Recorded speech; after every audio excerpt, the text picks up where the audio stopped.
He's Tom Curran, covers the Patriots for Comcast Sportsnet New England. He joins us now. You were there last night. So if somebody didn't see the performance by the Patriots last night, how would you describe that? Faceplant. Cuddle and odor abomination, Dan. And that's a game that I didn't figure they were going to be able to perform well offensively in anyway. They weren't just going to wave a magic wand and get a better result offensively, but defensively to allow 16 plays of 10 or more yards in the first half when you're supposed to be hanging your hat on that, they're at a place they haven't been in 15 years. All right. I see the headlines now. Is this the end for Brady and the Patriots dynasty? Are we ready to all of a sudden take out the shovel and start throwing dirt on this?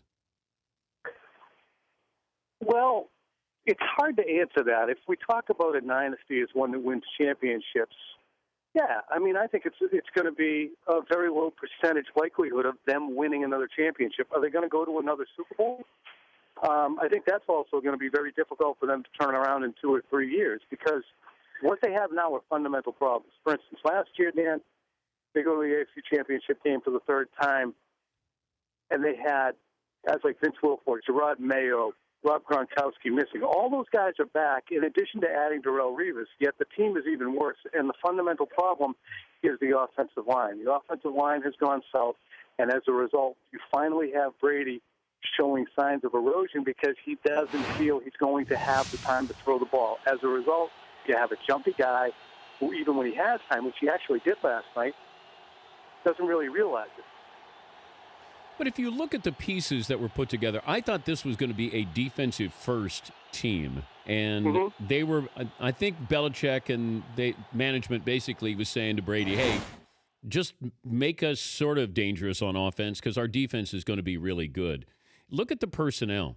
I know. Where did they go wrong here? Because it seems like you still have all the people on defense to make it formidable.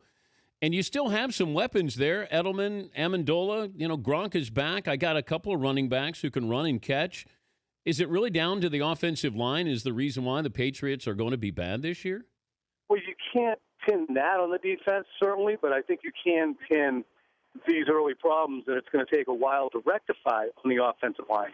Pin all the offense on it because, as I wrote today, you have a bunch of nice role players who, when they're all put together, they're greater than the sum of their parts. But who's terrified of Shane Vereen? Really, if Rob Gronkowski is in early decline, which, hey, let's be honest, he could be, then what do you have at tight end? Julian Edelman is a terrific slot receiver, but he's still a slot receiver. You can't build around that. And your offensive line troubles are so deep, you can't put all your wide receivers on the field who go down the field because, and this is the allocation they made last night, they said, well, we're not going to be able to throw downfield, so let's have Kimbrell Tompkins and Aaron Dobson sit. Defensively, my issue is they spend a lot of time working on matchups and scheme and getting the right personnel on the field, and sometimes I think you need to go with 11 guys or even 13 guys because you do have to sub in and out and just say, let's play this straight up and try and beat somebody. Because when you see people running as wide open as you did last night, that's not because you have bad players. It's because you have some bad communication. And I think that's what we see sometimes with Bill Belichick. He is a genius. He has done a great job, and he can outcoach most teams.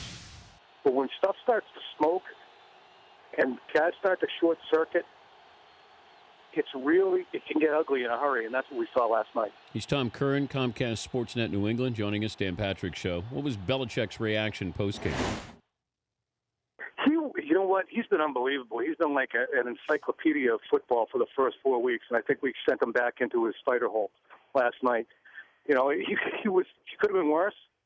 He wasn't bad. My buddy Mike Giardi from Comcast Sportsnet, we tagged him. I said, I'll ask a question about why Brady got set. You ask the question about whether he'll evaluate. So he got screwed. He had to ask the evaluation question, but we know what the answer is.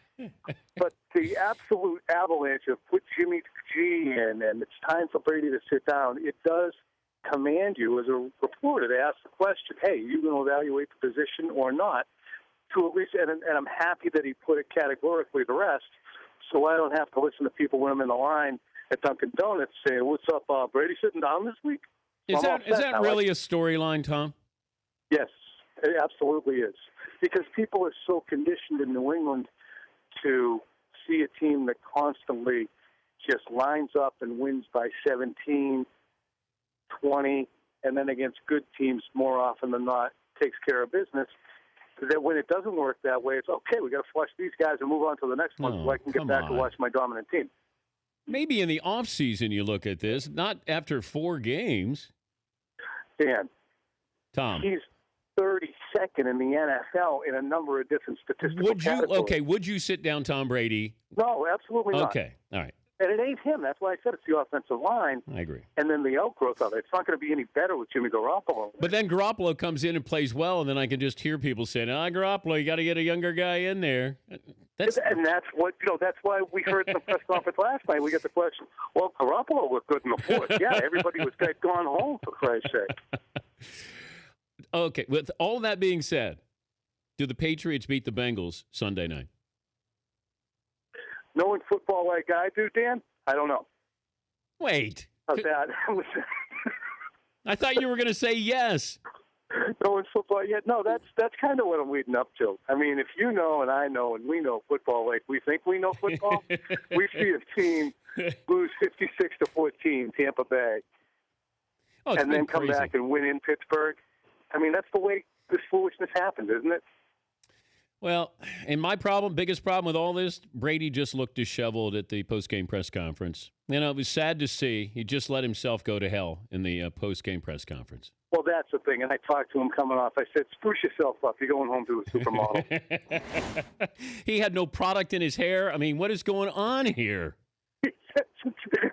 I got enough hair problems. I'm not even. Oh, that's right. My bad. Yeah. Oops, my bad. Safe travels back, Tom. All right, buddy. Thanks, man. Tom Curran, Comcast Sportsnet New England.